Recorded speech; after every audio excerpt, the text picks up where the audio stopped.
નમસ્કાર મિત્રો, જાગૃતિ કિચનમાં આપનું હાર્દિક સ્વાગત છે। મિત્રો, હું એ બતાવવા જઈ રહી છું કે આપણા ઘરની આગળ થોડીક પણ જગ્યા હોય તો આપણે આવા નાના છોડ વાવીએ છીએ અને એનું જતન કરીએ તો આપણને પણ થોડુંક સારું એવું ખાવા મળે।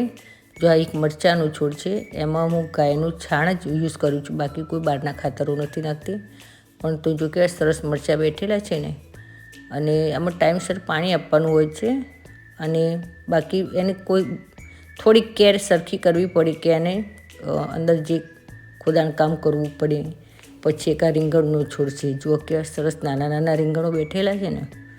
હું આને છે ને તો આપણે ટાઈમ ટુ ટાઈમ એના અંદરનું જે વધારાનું ઘાસ હોય કાઢવું પડે, પછી થોડા થોડા દિવસે એનું ખોદાણ કરવું પડે કે એને પોષણ તત્વ સારું મળે।